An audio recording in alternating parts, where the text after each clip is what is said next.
വളരെ സിമ്പിളായിട്ടും എളുപ്പത്തിൽ ഉണ്ടാക്കാൻ പറ്റിയിട്ടുള്ള സ്വാദിഷ്ടമായിട്ടുള്ള പച്ചപ്പപ്പായ കൊണ്ടുള്ളൊരു മെഴുക്കുവരട്ടിയാണ് കാണാൻ പോണത്.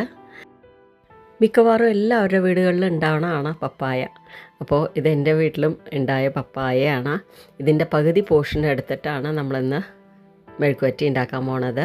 അപ്പോൾ പപ്പായ ഞാൻ തോലൊക്കെ കളഞ്ഞ് ഇതുപോലെ ഗ്രേറ്റ് ചെയ്ത് വെച്ചിട്ടുണ്ട്.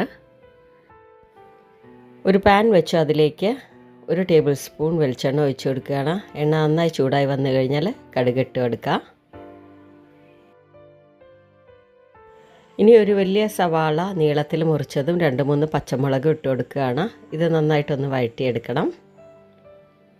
അപ്പോൾ നമ്മുടെ ചാനൽ ഇനിയും സബ്സ്ക്രൈബ് ചെയ്യാതെ കാണുന്നവരുണ്ടെങ്കിൽ ഒന്ന് കൂടെ കൂടിക്കോളൂ കേട്ടോ.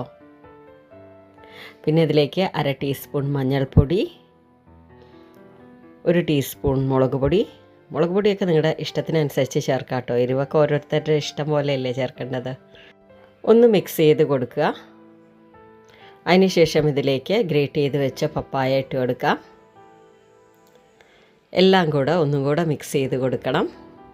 അപ്പോൾ ഇതിൽ പ്രത്യേകിച്ച് നമ്മൾ വെള്ളമൊന്നും ഒഴിച്ച് വേവിച്ചെടുക്കേണ്ടതില്ല കേട്ടോ. ഇതിൽ നിന്ന് തന്നെ വെള്ളം വരുന്നത് കൊണ്ട് തന്നെ നന്നായിട്ട് വെന്ത് കിട്ടും. വേണമെങ്കിൽ നിങ്ങൾക്ക് തെളിച്ച് കൊടുക്കാവുന്നതാണ്. ഇനി അടച്ച് വെച്ച് വേവിച്ചെടുക്കാം. ഒന്ന് വാടിക്കഴിഞ്ഞാൽ ഇതിലേക്ക് ആവശ്യത്തിനുള്ള ഉപ്പും കൂടെ ചേർത്ത് കൊടുക്കാം. അതിനുശേഷം ഒന്നും കൂടെ മിക്സ് ചെയ്ത് കൊടുക്കാം. അപ്പോൾ ഇടയ്ക്ക് തുറന്നിട്ട് ഇതുപോലെ ഒന്ന് മിക്സ് ചെയ്ത് കൊടുത്ത ശേഷം അടച്ച് വെച്ച് അതുപോലെ തന്നെ വേവിച്ചെടുക്കണം കേട്ടോ.